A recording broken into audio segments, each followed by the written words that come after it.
13, 14, 15, 16, 17, 18. So 11 years later. So it's a 50-something year, almost 60-something year old man out in the world, living freely. Justice was not served in this aspect. Do you, looking back now, 23 years old, do you feel saying anything was even worth it?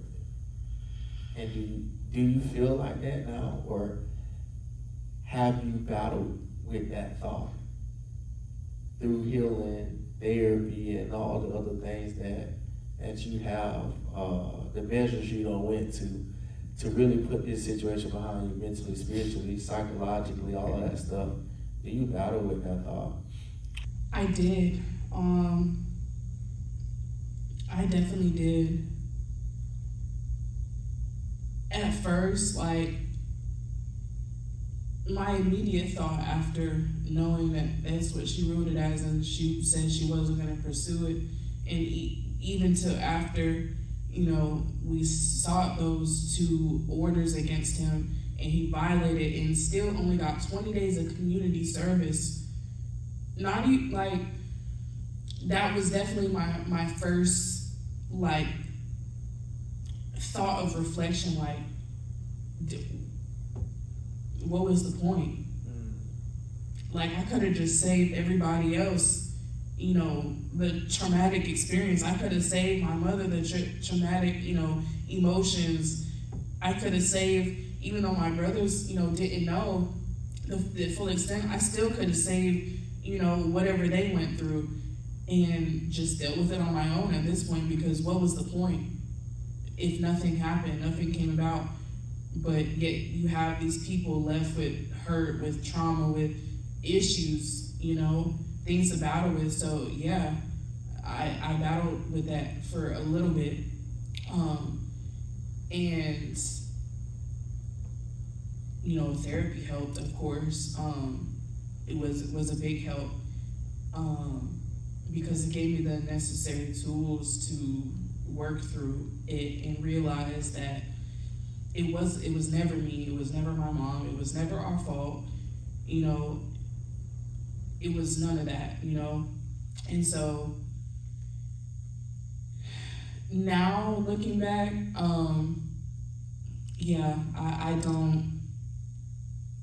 I don't think it was for nothing. I still think I needed it to heal, to tell somebody in order to heal. Yeah. I think it was needed. And finally, my question is, have you forgiven? Have you forgiven? And if not,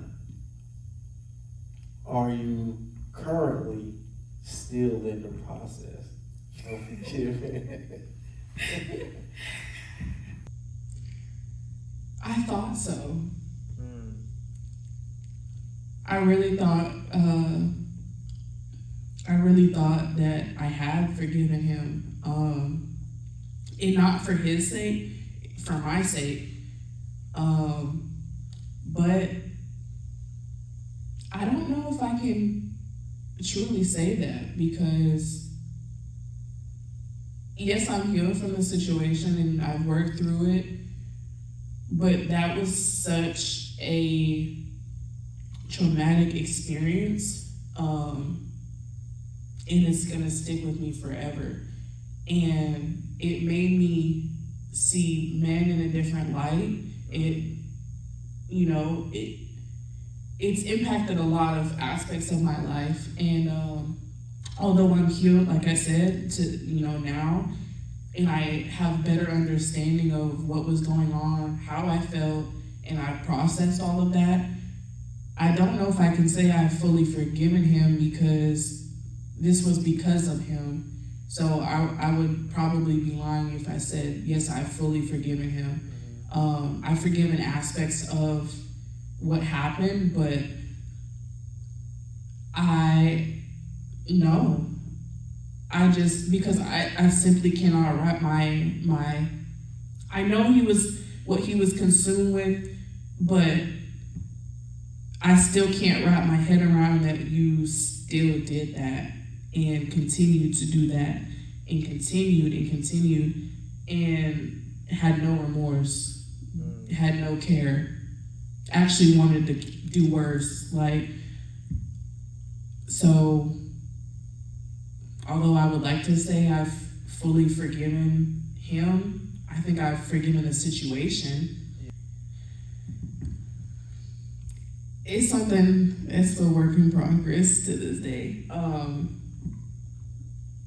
Yeah, because it's a work in progress, but I'm just even thankful to be able to speak on it to this day, because there was a point that I wasn't able to tell anybody, and I wasn't going to tell anybody, but here I am able to speak on the situation. For sure. On the line of the podcast. Man, listen. Wow, this was, I'm gonna say amazing, but this wasn't amazing. But man, the liberation that this is gonna have on your life. And you may not feel it, you may not know it, but I'm telling you, the liberation that this is going to have on your life. We had a conversation, and I told you, in Revelation, it says that they were set free by the words of their testimonies and the blood of the Lamb. Mm-hmm. And then also, we read in Psalms 119, I believe, verse 24, and it talks about, I find pleasure in your testimonies, or I delight in your testimonies, and they're my counselors. Yes. So when you tell your story, man, your story in counseling, a counselor is a person that guides and redirect a person socially and psychologically. So when you tell your testimony, right, you are literally a counselor. Your words are counseling someone's situation. It's giving them a way out. It's giving them hope. It's giving them guidance. It's giving them direction. It's giving them an opportunity to know how to still socially interact with people and psychologically be present and not, feel unworthy and all of these things. And it delights God, because this is something that he brought you through so that you can testify, so that it can help more of his sheep. Everybody is not going to have the courage that you displayed today. Everybody is not going to have the faith of telling this story like you did today. But there's going to be a lot of people that can get liberation today from what you did. So I am so excited, because you have freed hundreds, possibly even thousands of people with the words that you have sat here and said in this chair in the House of Transformation Bible Vision Ministries. So I want to say thank you for coming on. I want to say thank you for sharing. And I want to tell you to keep moving forward and keep being courageous and keep testifying about the goodness of Yah and how he has impacted your life and how he will continue to impact your life. To be a 23-year-old young black lady that's achieving things. It's a lot of stuff she didn't get into, but I want y'all to also know that this is not something that's uncommon. 80% of young black women experience this. And that's a troubling number. So if you do have kids, and this is not a shot on your mom at all, but if you do have kids, man, sit down and have intimate conversations. Sit down and you have to be so intentional about feeding them and pouring into them, so that when things do happen, good or bad, that they feel comfortable enough with coming to you and conversating with you about things.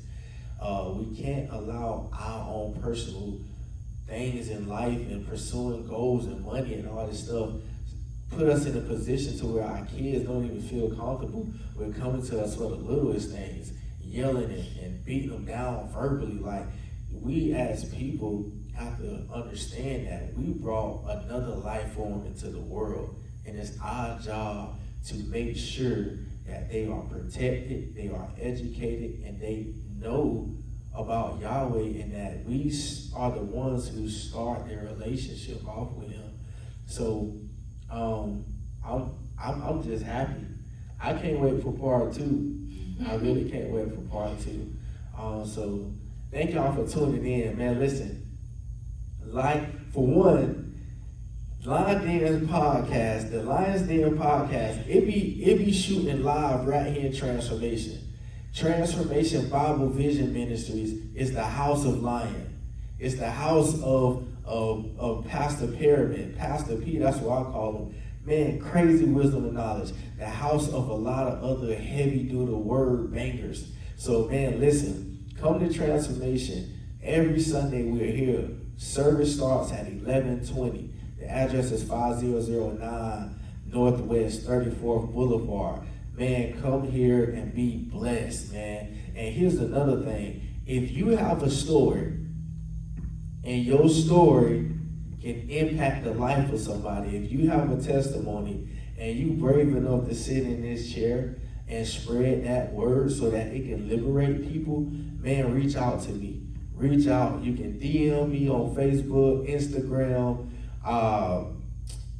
wherever you can get you. If you see me in public, wherever, man, reach out. I swear we'll sit down and we'll spread this word. So don't be scared to reach out to get on this platform. You don't have to pay to come to this platform. All you need is a testimony of liberation, of redemption, of being saved, and you got an opportunity right here. So again, man, like, comment, share, subscribe. Lions Den podcast. This is Lion Danzy, and we are out. We came here, we conquered, we sat here with Kaylah Superville, superb. So, man, is there any final remarks you want to say? Anything you want to say? Man, just know you're not alone. If you are, or if you have gone through something like this, it's not the end of the world. It's not the end either. There's life on the other side. Yeah, find a relationship with God, because you're gonna need it. But you're not alone, and you'll get through it. You'll get through it. For sure. Lion I roar.